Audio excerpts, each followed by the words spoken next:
In the small Midwestern town of Kings Row, 5 children grow up together in the 1890s. Paris Mitchell, a polite, clever little boy who lives with his grandmother, pretty blonde Cassandra Tower, daughter of the secretive Dr. Alexander Tower, and a mother that is seen only through the upstairs window. The orphaned but wealthy and fun-loving Drake Mayhew, who is best friends with Paris, Louise Gordon, daughter of the town physician Dr. Henry Gordon, and the tomboy Randy Monahan, from the wrong side of the tracks, whose father, Tom, is a railroad worker.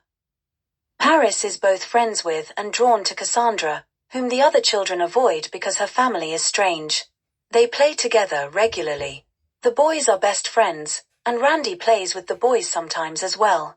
When Dr. Tower takes Cassie out of school, and she is confined at home, Paris does not see her for many years. He finally meets her again when she opens the door for him to begin his medical studies under Dr. Tower's tutelage. However, she is very hesitant and says almost nothing. The next morning, Paris' best friend, Drake, says that he intends to marry Louise, who is in love with him as well, despite the disapproval of her father Dr. Gordon.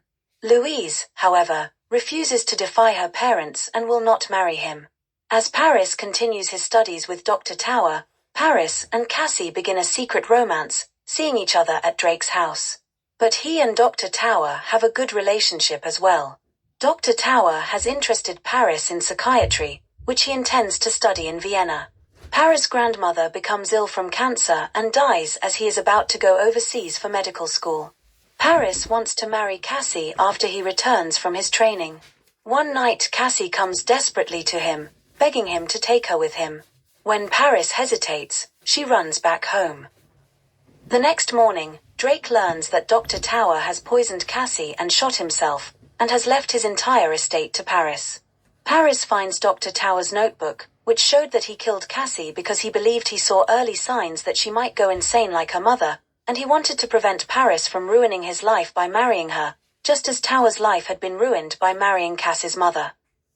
While Paris is in Vienna, Drake begins to court Randy. Drake's trust fund is stolen by a dishonest bank president, and he is forced into a menial position with the railroad. His legs are injured in an accident, and amputated by Dr. Gordon. Drake and Randy marry, but he is embittered by the loss of his legs and refuses to leave his bed.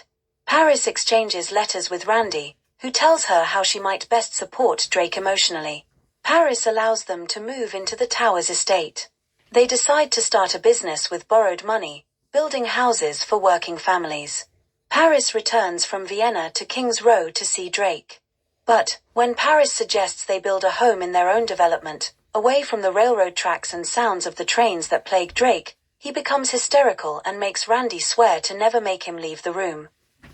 When Paris learns that Dr. Gordon has died, leaving the town with no doctor, he decides to stay in Kings Row. Louise reveals that her father amputated Drake's legs because he hated Drake, thought it was his duty to punish wickedness, and would prevent him from ever marrying his daughter. Paris at first wishes to withhold the truth from Drake, fearing it will destroy his fragile recovery.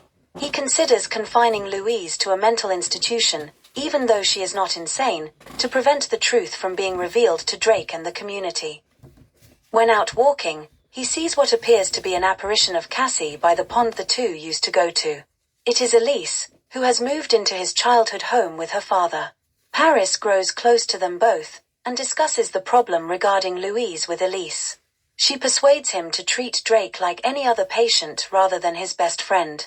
Paris frees Louise to reveal all she knows, and tells Drake what happened and why. Drake reacts with laughter and defiance, summoning a renewed will to live.